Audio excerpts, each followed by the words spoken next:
a number of teachers that I watch on YouTube, Ramana Maharshi said that the greatest gift you can give to the world is your realization.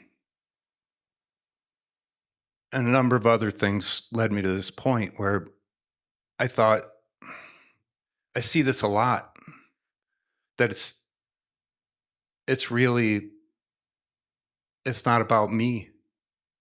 It's about everything, right? And it's a question as much as it is a statement. I'd really like to hear your thoughts on it. That, when I was in that state, I was free, and it was the most beautiful thing that ever happened to me. I was free.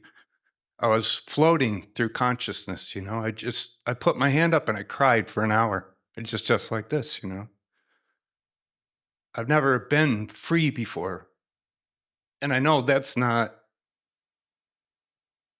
the pathway, it has to happen organically. It has to be the truth. It can't be.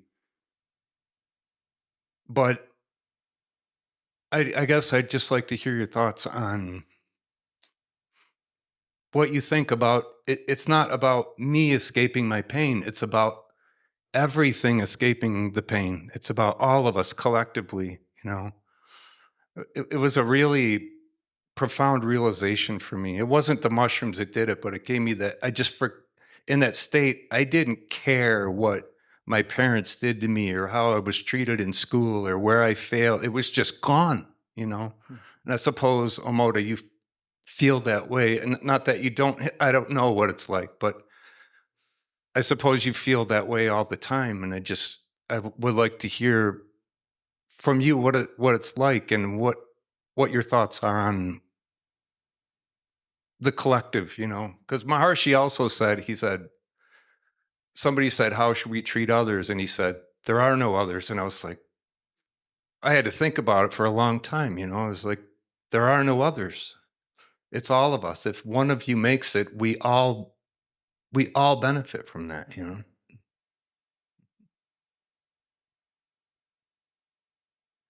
Does that give you enough information? It certainly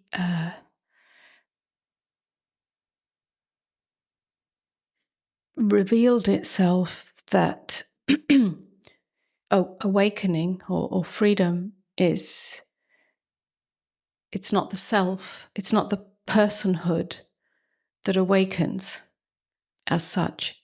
It happens through the personhood. So in that way, it's not limited to the personal.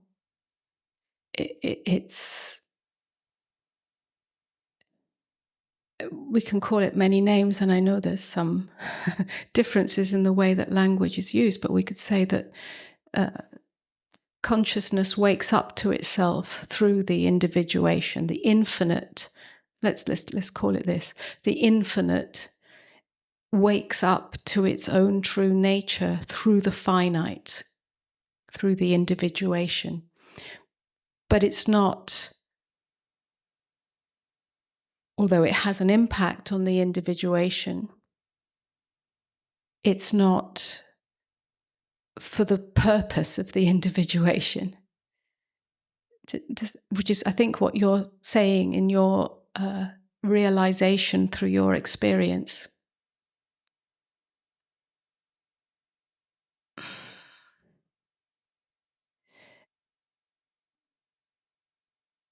On a very down-to-earth level, it does have an impact on the environment, perhaps not visible, although to some degree visible, in the sense that if this individuation is not occluded by the veils of the illusory self, the separate self, the ego self, the me self, call it what you will, with all its veils, the veils of perception, the veils of interference, the veils of interpretation, the veils of judgment, the veils of division, dividedness, and so on. The veils of fear, the veils of tension, and all the identities that become the personhood. If it's not occluded by that, then you could say that both the internal environment, well, let's talk about the internal environment. I don't mean totally internal, but just the landscape one is living in is not, it's more like the sky. I mean, there are passing clouds, but it's not identified with the clouds or the weather system.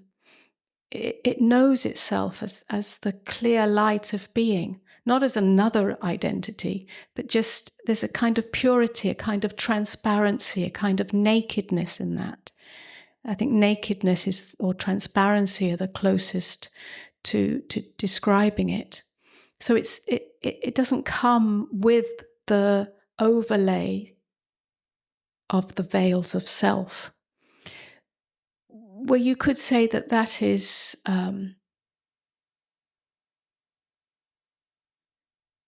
living as the light of being. It doesn't make one a saint or a perfect person, but there are no veils obscuring the perception, the perceptual field. Well, that has an impact, a direct, down-to-earth impact on relationships. Let's just talk about that for a moment. It means that this individuation doesn't operate from a place of need. We can boil it down to that. I need you to love me. I need you to, whatever it might be, approve of me. Any relationship. It doesn't need connection. It doesn't need approval. It doesn't need love in the conventional sense of love. And we can go on with that list, the list of needs. If we examine ourselves, mostly we operate from a place of need. Yeah? Within relationship, within friendships, within families, within society, and so on. When need is not the driving force, well, what is the driving force? There is no driving force but love itself. It's simply an unfoldment of love. On that level, you can say there are no others.